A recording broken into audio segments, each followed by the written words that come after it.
Abusia nti yeguso a ye clean up exercise na fe na organizer na anase sponsor na o hye dwumadi achi no aba beduru hanum se ya ye no eba bedi nkomo nti men se ebre no ma menko ne nkyɛn na fe me no enko di nkomo senior me pacho ye bema wakɔ aba na wabodin e de akyere wahwefo ne yetifo nyina Mbacho frame Feka Abel. Mr. Feka Eben Feka Eben ena wa organize youth ya bo say wo mo ekrini krum na omama krum ayefe say de ohunu no Mr. Feka Eben ma me misa wo eden ena motivate wo say ena sika ho aye din fa sika support to youth na yenkrini krum o secret anything Ni nyina nyame nyina krom ha na yewo na nyame adom ya bie pharmacy shop ewo Drobo Opsi Stomach Clinic and 17th August exactly 1 year and I who say o sade a youth ya ye no mo na wo ha o mo so and tade wo ho nti sade a organize tournament mo na enye fe so that o mo de ba dwedwo mo ani akoso ama youth no so obi wo ho a no so ahye ni nkran say yo no so da chi bibi eba ne se mo betimi aboa kro no na ye kama nti we nti a ye sade we Inti metwasi anayese o pese o sete example bi to ho for enchirima no se de be ya o chena wo so nyame ya wadom na opagya free be de ahwe kru no enye sa mbacha ni okay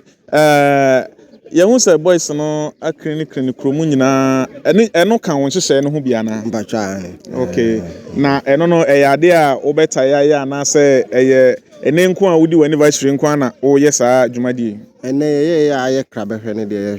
ye hwe ni mu se bra no ye betimi aye se ya ebema kro ni so emu ate kama okay bra no kro nu bete kama no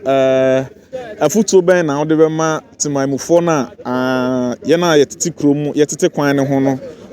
wo hwe kwan ne ho a nka enye Roberts nko na ewo kwan ne ho a boys ne pra ye call animu ho back short side ho no utimu se fufuo nyina dada kwan ne ho fufuo de mframa ntimi mfa ma se Roberts Rebecca se o mframa na ehudi aba begu hanom se enti afuto be na ade be ma ye maame no mo tete kwan tonton ade ne wona wo fi ebemben kwan ne ho afuto be na ade be ma mo de meka ne se nka especially wona wo tonton ade no at least se nya that's been bia na bibia na obi ton ade a na se we bia odi wo ho a na odi atum se ya on fanto abonten na feso ya ye wo fie no instead of say we dey eniema ne baller na wa ye ne be ba kwan ho no wo baller wo fie a wo de gum na ade chia na nka wa ye den wakwa akoto agu se ya kro ne mu ebete kama say ya kro ne mu bete kama no eye Mr. Feka ena ye Mr. Eben sorry ena ye no edi nkomoyi Mr. Eben ya to say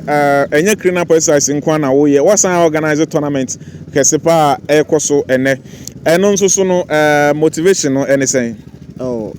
tournament na kromo boys no mo bodada ade a o mo bo classico no Barca na Madrid ye wo group a boys ni na ye wo ma ye bo enti ye hwe na me so this time around ye be ma na ye sonko enti obi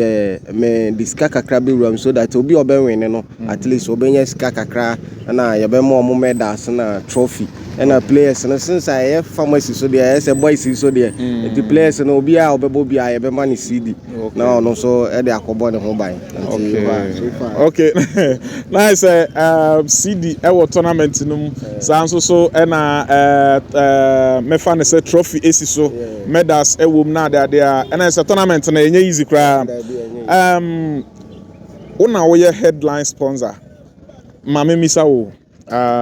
say the oben win tournament no and also be win tournament na obego price say na ode betimi e de say nipa no betimi de akofi the oben win tournament na oben win tournament no wanya kra the at least 700 but ye hope say e be bro at least e be 1000 Ghana the oben win no the oben win tournament no e be nya 700 to 1000 Ghana cedis senior ye beda say enti so they are work no pharmacy no e wo Opsit Stomach enti ene na ededa o screen so a wo hwe no woton bibia bi e wo ho enuro no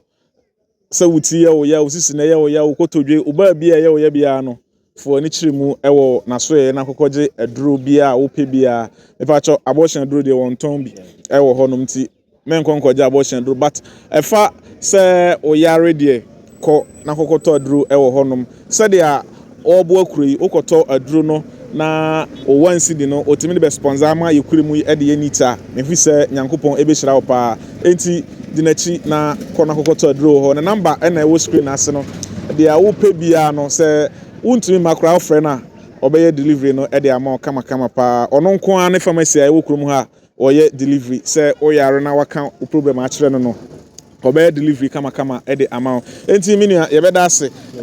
nyame adoma ye behia e wo park no so na yakwa kodi enkomo e wo ho no enti ye da ase pa nyame hira den na wo pese wo ka kire youth no me so me da ase pa se wa ma me sa kwanya we de me pese me ka ne se ye nyina ye moye ho modden ade bia wo ye bia ma wani nko ho na ye ne yie na se wo ye ne yie amfa so beba so enti ade bia wo ye bia ye modden na se ye be ye ne yie obema wani akọ ho na amfa so beba so nso ama me da obi bia ase ye hu ni sei no na nka ye kɔ de batimpanimfo se sankofa ye nchi